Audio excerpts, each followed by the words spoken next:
প্লটের অ্যাপ্লিকেশন যে কোনো এমপি করতে পারে এবং প্লটগুলো কোনো রাজনৈতিক দলের না। আমি কিন্তু আবেদন করার পর সেটা প্রত্যাহার করেছি। সেই খবরটা কেন বলেন না? কিন্তু ওই সময় আবেদন একদিনের করাটাই মাথায়। হয়তো বা মানে যৌক্তিক মনে হয়েছে কিনা তাদের কাছে, বা দলীয়ভাবে আপনি যে দলের হয়ে কাজ করছেন, আপনি এর আগে সংরক্ষিত আসনে এমপি ছিলেন, এখন নির্বাচিত হয়ে এমপি হয়েছেন।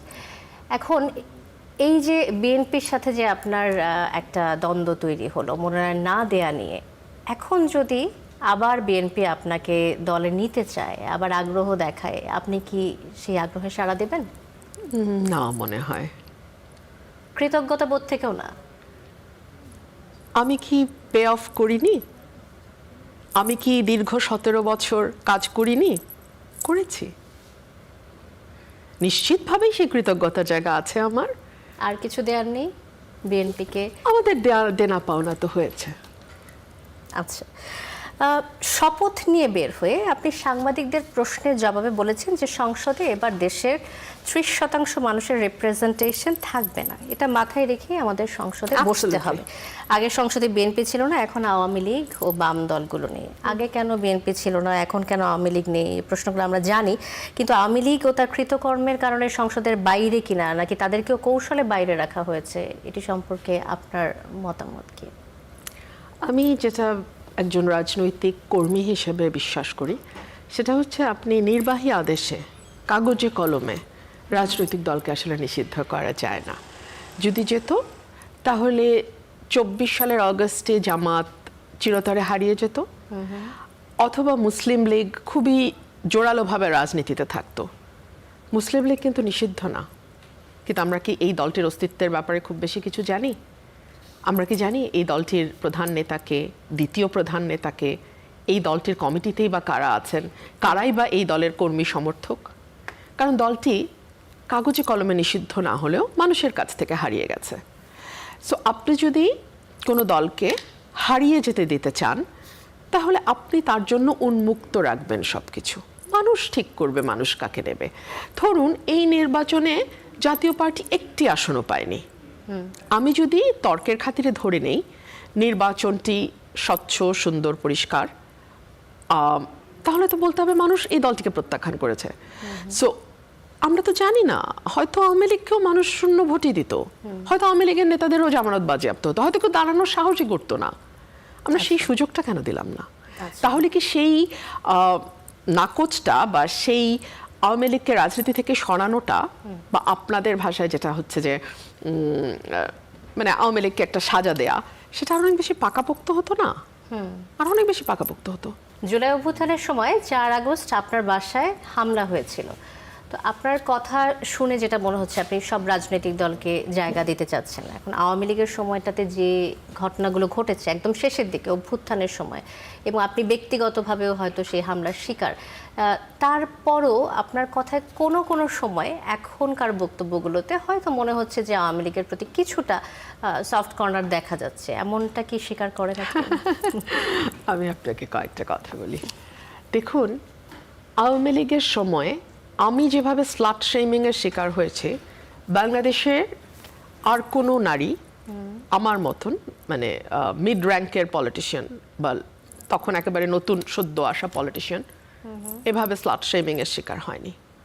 আমি যেভাবে মিথ্যা অপতথ্যের শিকার হয়েছি, এরকম মিথ্যা অপতথ্যের শিকার, এগুলো আমি কেন বলছি কেউ হয়নি, এটা মানে মাঠের বক্তৃতা করছি না। আমাদের যে স্ট্যাটিস্টিক্স বের হয়েছে সেখানে দেখা গেছে টপ রেটেড ইনফরমেশনের শিকার আমি হয়েছি।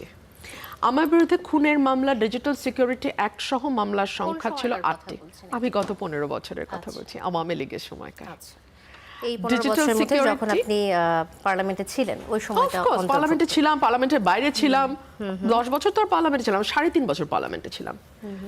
হ্যাঁ, মে 2019 থেকে ডিসেম্বর 2022, 3.5 বছর আমি পার্লামেন্টে ছিলাম। এর বাকি সময় তো আমি পার্লামেন্টের বাইরে। সো খুনের মামলা থেকে শুরু করে ডিজিটাল সিকিউরিটি অ্যাক্টের মামলা থেকে শুরু করে সব মামলা হয়েছে আমার বিরুদ্ধে। আমার বাড়ি ভাঙচুর হয়েছে, কিন্তু দ্যাট ডাজন্ট মিন যে আমি আবারও প্রতিহিংসার রাজনীতি করব। মানে আপনি একটা প্রতিহিংসার রাজনীতি করলেন 5 বছর, তারপর আমি সুযোগ পেয়ে সেটা 10 বছর করলাম, আবার আপনি সুযোগ পেয়ে সেটা 20 বছর করলেন। বাংলাদেশটাকে আসলে আর কত নরক বানাবেন আপনারা সবাই? হয়েছে না যথেষ্ট? ঠিক আছে, প্রতিহিংসার রাজনীতি না হয় করলেন না, কিন্তু অনেক সময় দেখা যায় যে আপনার কিছু বিষয় নিয়ে অনেক সমালোচনা হয়ে থাকে। আমরা দেখেছি যে সোশ্যাল মিডিয়াতেও বিভিন্ন সময় দেখেছি 2019 সালে গৃহায়নের জন্য আপনার একটা আবেদনপত্র সামাজিক যোগাযোগ মাধ্যমে ফাঁস হয়ে গেছে, ওটি নিয়েও বেশ আলোচনা হয়েছে। ওই সময়টাতে এই যে ওই আবেদনটি করা গৃহায়নের জন্য, এটি কি কতটুকু যৌক্তিক ছিল? এখন কি মনে হয় পরিবর্তন করা যেত, গেলে ভালো হতো কি? পলিটিক্যাল মিস্টেক ছিল। আমার একটা বই বেরিয়েছে, আপনারা পড়ে নেবেন, সংসদের 3.5 বছর। ওখানে এটা বিরাট ব্যাখ্যা দেয়া আছে। ধরুন যে অ্যাপ্লিকেশনটার কথা আপনি বলছেন, ওটা ফাঁস কারা করেছে? বিএনপি, আওয়ামী লীগ করেছে, তাই না? কেন করেছে? আমাকে মেলাইন করার জন্য। ওই চিঠিতে আমার ব্যক্তিগত তথ্য আছে। আপনার ব্যক্তিগত টেলিফোন নাম্বার যখন বাংলাদেশের গণমানুষের হাতে যাবে, আপনার কি মনে হয় কেমন হতে পারে আপনার দিনগুলো? আওয়ামী লীগ তো আমার জীবনটাকে সেরকম কঠিন করেছে। সো এখন আমি সেটার প্রতিহিংসা হিসেবে আওয়ামী লীগের পদ থাকুক আর না থাকুক, একগুচ্ছ মানুষের বিরুদ্ধে একগুচ্ছ খুনের মামলা দিয়ে দেব? আমি আপনাকে ক্লিয়ারলি বলি, এবং আপনার মাধ্যমে দেশের মানুষেরও জানা দরকার, প্লটের অ্যাপ্লিকেশন যে কোনো এমপি করতে পারে, এবং প্লটগুলো কোনো রাজনৈতিক দলের না। আমি কিন্তু আবেদন করার পর সেটা প্রত্যাহার করেছি। সেই খবরটা কেন বলেন না? কিন্তু ওই সময় আবেদন করাটাই হয়তো বা মানে যৌক্তিক মনে হয়েছে কিনা তাদের কাছে, বা দলীয়ভাবে আপনি যে দলের হয়ে কাজ করছেন, দলের কোনো সমস্যা ছিল থেকে কোনো দলের কোনো সমস্যা, চোখে লাগার মতো বিষয় ছিল? দলের কোনো সমস্যা ছিল না। আওয়ামী লীগ চেয়েছে মেলাইন করতে, এই জন্য আওয়ামী লীগ আমার ব্যক্তিগত যেটি ফাঁস করেছে, ওরা চাইলে প্লট দিত না। সেটা ফাঁস করার দরকার ছিল। আর যদি ফাঁসই করলো, তাহলে যেই চিঠি দিয়ে আমি একদিনের মাথায় প্রত্যাহার করলাম, সেটা কেন ফাঁস হলো না? সেটা কেন আমাকেই ফাঁস করতে হলো?